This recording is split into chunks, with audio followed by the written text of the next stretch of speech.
नमस्कार सर, मैं एक्ट्रेस सुमन सिंह जो कि मुंबई बेस्ड हूँ और आप हैं डॉक्टर कुमार मनोज जो कि इंटरनेशनल लेवल पे कवि हैं।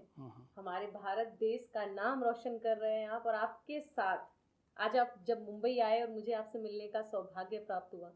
आपकी सारी वीडियोस देखती हूँ मैं सर, जिन मुद्दों पर आप बात करते हैं, जो करनी भी चाहिए, क्योंकि जी आजकल बहुत मतलब ये पॉडकास्ट भी इतना चल गया है, लोग मतलब ज्ञान ना होते हुए भी अपना सबको ही अपना ज्ञान दिया जा रहा है और पूरी जानकारी कोई नहीं दे रहा है।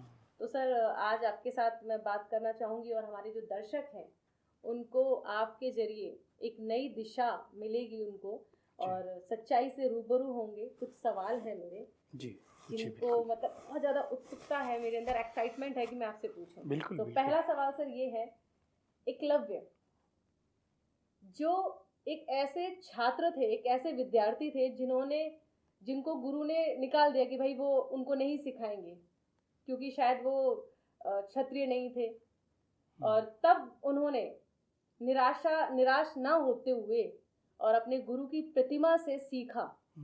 जी सबसे बड़े मुझे लगता है अर्जुन से भी बड़े धनुर्धर वही थे।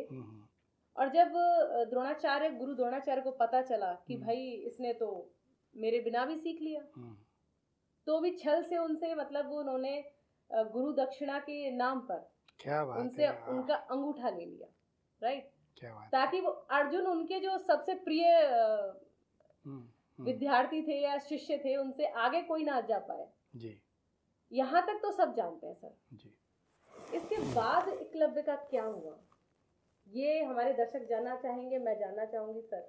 मतलब एकलव्य की कहानी जितनी महाभारत में है उतनी तो आपने पहले ही बता दी है। सवाल में ही उत्तर सारा बता दिया। देखिए, एकलव्य जो है महाभारत का एक बहुत ही विलक्षण किरदार है, और मैं व्यक्तिगत तौर पर अगर मानूं तो मुझे वो महाभारत का सर्वश्रेष्ठ कैरेक्टर लगता है। सर्वश्रेष्ठ इसलिए मैं बोल रहा हूं सर्वश्रेष्ठ। एकलव्य उन रास्तों को बंद कर देता है जिसमें आदमी ये कहता है मेरे पास पैसे नहीं है, मैं सुंदर नहीं हूँ, मुझे सहयोगी नहीं मिले, मतलब बहुत सारी चीजें जो हैं जो प्रतिभाओं को मार देती हैं। एकलव्य उनका मार्गदर्शक है।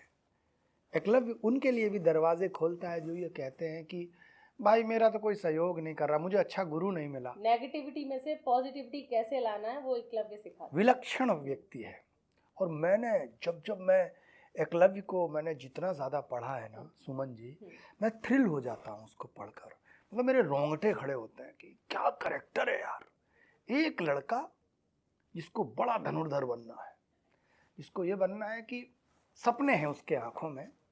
उसके पिता श्रृंगवीरपुर, उनके पिता एक आदिवासी इलाका है हिरण्यधनु, वो उस कबीले के सरदार हैं या राजा हैं। लड़का कहता है पिताजी मुझे भी गुरु द्रोण का शिष्य बनना है। गुरु द्रोण के पास लेकर जाते हैं। क्योंकि निषाद होते कौन है ये जानना जरूरी है। महाभारत के अनुसार अगर किसी का पिता जो है शूद्र है, ये जो वर्ण के अनुसार जो पहले जो व्यवस्था होती थी उसके अनुसार लिखा है, और माता जो है वो क्षत्रिय है, उनका जो पुत्र होगा वो निषाद होता है। ये महाभारत के अनुसार है। लेकिन कुछ पुराणों के अनुसार अगर पिता जो है क्षत्रिय है और माँ शूद्र है तो निषाद होता है। किसी के अनुसार पिता ब्राह्मण है और माँ शूद्र है तो कुल मिला के शूद्र की जो निषाद की कैटेगरी है वो निचली कैटेगरी में आती है। लेकिन सपने देखता है वो, सपनों पर वश नहीं होना चाहिए, सपने देखने चाहिए। पिता को पकड़ता है, बोले गुरु द्रोण के पास मुझे भी सीखना है, गुरु द्रोण के पास मुझे गुरु द्रोण से शिक्षा लेनी है। उनके पास पहुंचते हैं, वो पूछते हैं भैया आप कैसे, क्या तो बताते हैं। बोले देखो मैं केवल राजकुमारों को शिक्षा देता हूँ और उनके अलावा मैं किसी को शिक्षा नहीं दे पाऊंगा, और आप क्षत्रिय भी नहीं हैं। तो एकलव्य चला आता है। एकलव्य क्या करता है ऐसी परिस्थिति में, क्या करना चाहिए? आज का लड़का होता तो कहेगा अरे मैं दिल्ली यूनिवर्सिटी में एडमिशन लेने गया, मेरा एडमिशन नहीं हुआ, मैं परेशान हूँ, मैं कुछ नहीं कर सकता। उसने क्या किया, करेगी ना, उसने क्या किया, द्रोणाचार्य की मूर्ति ली, मतलब सीखना द्रोण से ही है ना। वो दूसरे की भी मूर्ति बना के सीख सकता था क्योंकि उसमें काबिलियत थी। आज के टाइम में जो कहते पर हैं वो ब्रांड यही चाहिए, ब्रांड एप्पल चाहिए ना, चाहे छोटा चाहिए, छोटा चाहिए ना। तो द्रोणाचार्य की मूर्ति बनाई और अभ्यास शुरू किया। एकलव्य अभ्यास का नायक है। एकलव्य ये बात बताता है कि अगर निरंतरता हो, आंखों में सपने हो, लक्ष्य स्पष्ट हो और अभ्यास की क्षमता हो तो आदमी दुर्लभ हो जाता है, फिर वो अद्भुत हो जाता है। चमत्कार, उसको लोग फिर कहते हैं कि आप चमत्कार हो गए, चमत्कार कर दिया। मिट्टी की मूर्ति से सीख रहा है बंदा और एक दिन सीखते सीखते आप काम करते जाइए, आपके अंदर खुद चमत्कार पैदा हो जाएगा। ये सबके साथ है। आपके अभ्यास में इतनी लगन होनी चाहिए। ये कहानियां मैं हमेशा कहता हूं सिखाने के लिए हैं जीवन को। एकलव्य के अंदर चमत्कार पैदा हो गया। एक दिन वो अभ्यास में गुम है और एक कुत्ता आता है, कुत्ता भौंकने लगता है। वो इस तरह से 6 तीर मारता है कि कुत्ते की आवाज बंद हो जाती है, वोकल कॉर्ड तक तीर जाते हैं, रुक जाते हैं और कुत्ते के मुंह से एक बूंद भी रक्त की नहीं गिरती। इतना सदा हुआ, वोकल कॉर्ड पर जाकर तीर के नोक लग गई, तीर छिदा नहीं, कुत्ता शांत हो गया, कुत्ता घायल नहीं हुआ। बहुत बड़ी बात। ये आर्ट उस दौर में किसी में नहीं थी और इन्हीं का, यही सब पांडव कौरव जो सीख रहे, इन्हीं का कुत्ता था। जब वो लौट के गया तो उसको इस ढंग से जो कारीगरी थी तीरों की, ये देख के तो पागल हो गए। उन्होंने कहा ये कौन भैया धनुर्धर पैदा हो गया इस दुनिया में। अर्जुन के तो पैर कांप गए। द्रोणाचार्य के पास दौड़ते हुए पहुंचे, गुरुदेव ये क्या है। गुरुदेव ने देखा, गुरुदेव पहुंचे कि ये कौन कर सकता है, कोई मतलब उम्मीद से ज्यादा कोई नहीं कर सकता ये। अर्जुन की आंखों में आंसू आ गए। बोले गुरुदेव आपने तो कहा था कि अब आप जो हैं हमसे बड़ा कोई धनुर्धर संसार में नहीं होगा, ये कौन हो गया। भैया तलाश की गई तो अगले दिन सवेरे ही निकले, देखा क्या है, पट्टा लगा हुआ है अभ्यास में। अभ्यास जादू करता है। अभ्यास जीवन में, प्रैक्टिस जो है मेक्स मैन परफेक्ट। द्रोणाचार्य ने देखा, द्रोणाचार्य ने कहा अरे बाप रे, बुलाया। ये तो मालूम ही है कि भाई अंगूठा दान कर दो, अंगूठा दे दिया। मैंने उसके सम्मान में 4 पंक्तियां लिखी जी बिल्कुल, जो मुझे सबसे ज्यादा प्रिय है। सारी महाभारत को घोल के पिया, सब पढ़ डाली महाभारत, परंतु एकलव्य नहीं मिला वीर तेरे जोड़ का।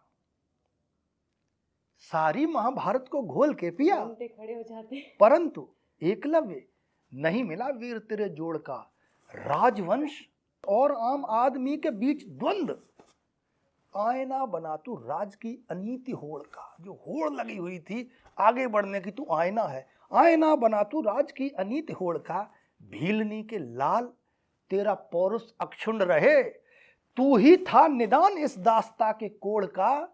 अरे काट तो दिया अंगूठा गुरु दक्षिणा में, किंतु धूल में मिला दिया घमंड गुरु द्रोण का। अंगूठा दे दिया, बोले मुस्कुराते हुए दे रहा है, ले जाओ गुरुदेव।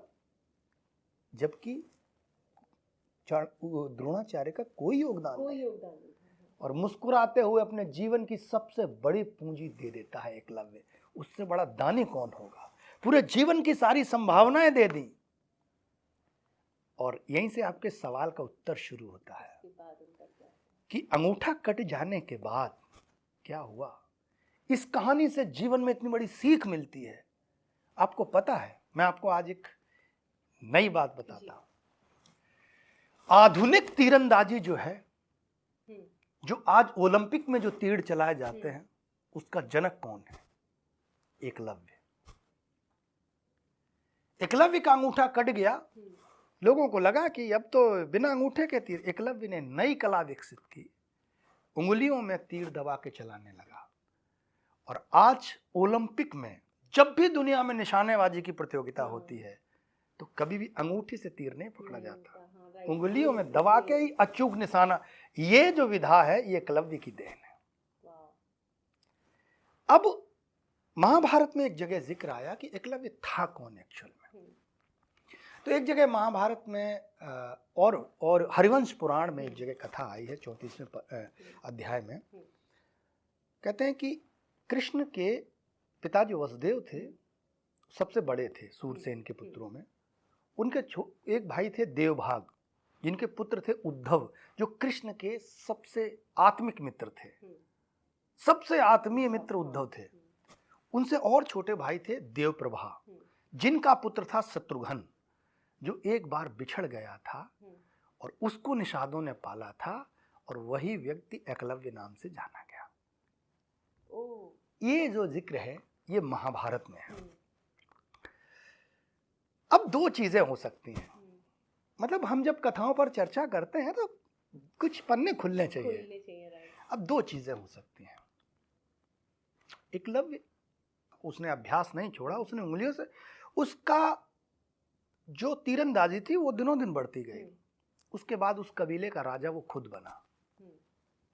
बना तो जरासंध के अंतर्गत वो राज्य आता था, तो वो जरासंध की टीम में आ गया। अब जब अर्जुन वगैरह ये सब राजा बने इंद्रप्रस्थ के, तो सबसे बड़ा कांटा भाई इंद्रप्रस्थ में राजसूय यज्ञ हुआ। उसमें यह था कि सारे राजाओं को हार स्वीकार करनी पड़ेगी। उसमें जो सबसे बड़ा राजा था वो था जरासंध, और जरासंध से कोई मतलब जीत नहीं सकता था। तो कृष्ण को ये कांटा हटाना जरूरी था। तो कृष्ण अर्जुन और भीम को कपड़े पहना के ले गए और जरासंध को चिरवा दिया, मार दिया। अब जरासंध की टीम में एकलव्य था।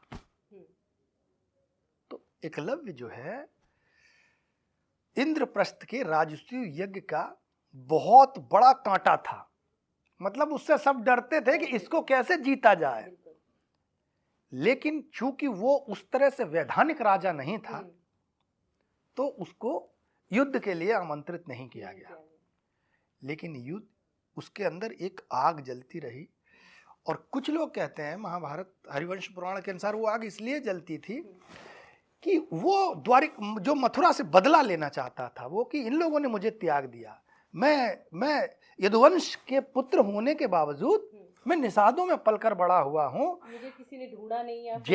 जैसे कभी आप पाकिस्तानी मुस्लिमों की कहानी सुनिए, उनके अंदर एक क्रोध भरा है। एक किताब लिखी मोहनलाल भास्कर ने, जो भारत में पाकिस्तान में भारत के जासूस थे। वहाँ करीब 12-14 वर्ष जेल में बंद रहे। तो उन्होंने लिखा कि जो भी जेलर आता था वो ये बताता था कि मैं फलाना ठाकुर हिंदू हूँ, लेकिन मेरे पुरखों ने डर के मुस्लिम इस्लाम ग्रहण कर लिया। तुम लोगों को मैं मतलब तुमसे मुझे इतनी घृणा है कि अगर तुम लोग मुझे प्यार देते, अपनाते, तो शायद मैं फिर से हिंदू हो सकता था। तो जो छूटने के बाद की जो घृणा होती है वो बहुत भयानक होती है, जो एकलव्य के अंदर भी थी। और कई बार ये युद्ध लगातार होते रहे। एकलव्य से जीतना लगभग नामुमकिन था, और कृष्ण ये बात बड़े अच्छी तरह से समझते थे। क्या हुआ कि जब द्रौपदी का चीरहरण हो रहा है, उसी समय शाल्व आक्रमण कर देता है द्वारिका पर। तो कृष्ण उस युद्ध में व्यस्त हैं, इसलिए हस्तिनापुर के राज दरबार में नहीं पहुंचते हैं। वो शाल्व को मार देते हैं। उस टीम में भी एकलव्य होता है। यही वजह है कि शाल्व की हिम्मत पड़ गई द्वारिका पर आक्रमण करने की। युद्ध से पहले एकलव्य का मरना बहुत जरूरी था, महाभारत की, क्योंकि एकलव्य में वो क्षमता थी कि वो युद्ध को किसी भी दिशा में पलट सकता था, और वो लड़ता कौरवों की तरफ से, ये निश्चित था। तो फिर जो है शाल्व के मरने के बाद एक बार और आक्रमण किया। जब शिशुपाल का गला काटा, उस वक्त भी एकलव्य जो है आक्रमण किया उसने, तो किसी तरह से शांत हो गया मामला। फिर जो है शाल्व के मरने के बाद फिर आक्रमण हुआ, और उसमें युद्ध चूंकि होने वाला था, द्रौपदी का चीरहरण हो चुका था, तो युद्ध जो है 10-12 साल बाद, इसी बीच एक बार कुरुक्षेत्र युद्ध से पहले एकलव्य ने द्वारिका पर आक्रमण किया और कृष्ण ने उसका वध किया। तो कृष्ण के हाथों एकलव्य, यानी कृष्ण का चचेरा भाई था महाभारत के अनुसार वो, लेकिन मारना पड़ा उसको।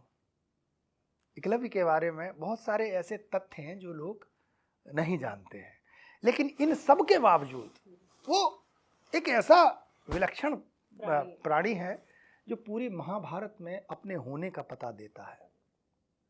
और वही एक व्यक्ति है जो भीड़ से अलग मुझे लगता है ना। तो ये थी एकलव्य की कहानी।